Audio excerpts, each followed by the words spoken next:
Olá, pessoal. Bom dia, boa tarde, boa noite. Eu sou o professor Júnior, sou farmacêutico, mestre e doutorando em farmacologia e convido vocês a curtirem, compartilharem e se inscreverem no canal para que essa informação chegue ao maior número de pessoas possível, tá certo?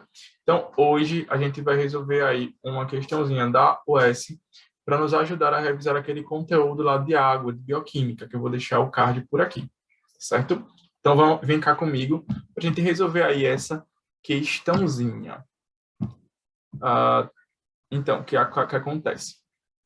A questão fala o seguinte: a água é uma substância que possui funções importantes e essenciais para a sobrevivência dos organismos vivos. Uma função da água nas células vivas é. Então, para a gente poder resolver essa questão, a gente tem que lembrar que a água ela vai ser uma substância do tipo polar. E como é uma substância do tipo polar, ela vai ter a capacidade de interagir basicamente com quem? Com outras substâncias que são polares. Quais são as outras polares que eu tenho que ter assim, na minha cabeça na hora de fazer uma prova? Eu tenho que pensar que polar eu vou ter carboidrato e proteína. Então, a água consegue interagir com carboidrato e proteína porque são polares, tá bom? E quando eu penso em um tipo de substância que a água não vai interagir, vão ser as apolares. E aí, quando eu penso em apolar, quem é que eu tenho que ter na minha cabeça? Os lipídios, né? As gorduras. Então, os lipídios não rolam, eles não vão interagir com a água assim, tá certo? Facilmente, né? Só a partir da utilização de outras substâncias, que a gente pode falar em outras questões, em outros momentos. Mas vem comigo aqui. Então, levando em consideração esse pequeno resumo, vamos tentar resolver agora.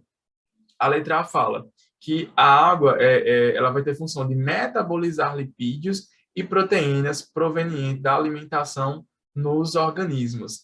Então, galera, lipídio e água, ela não vai realmente, de fato, contribuir para esse processo de metabolização de forma direta, tá? Então, a gente vai descartar essa alternativa por causa dos lipídios. A letra B fala que a água, ela vai catalisar reações enzimáticas no meio interno ou externo às células vivas. Então, a água, ela não vai catalisar as reações, né? Ela vai participar das reações, mas ela não é um catalisador.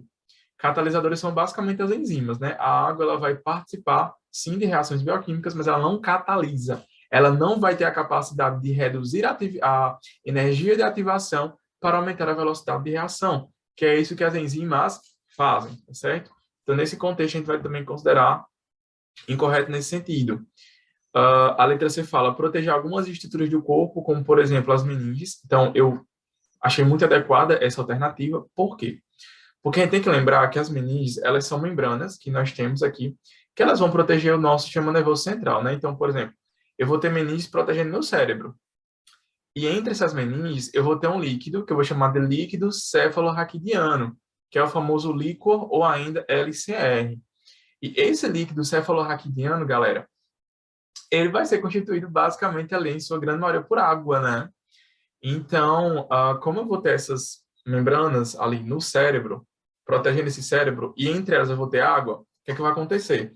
Sempre que o indivíduo ele bate a cabeça em alguma coisa, essas membranas, justamente com essa água, vão servir para amortecer.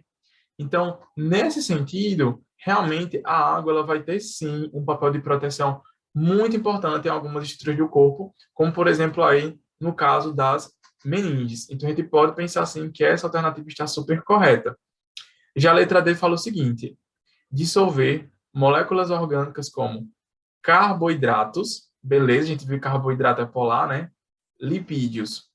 A gente viu que lipídio é apolar, então não vai rolar essa dissolução realmente, dissolver esses lipídios.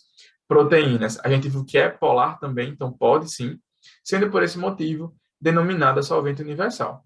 Então a água ela vai ser denominada solvente universal justamente porque ela vai ter a capacidade de interagir com a maioria das moléculas orgânicas. Só que, como a gente viu, dissolver lipídio, a água não vai conseguir. Por quê, professor? Porque lipídio é muito apolar. Pessoal, é basicamente isso. Espero que eu tenha ajudado vocês aí nas revisões e até o próximo vídeo.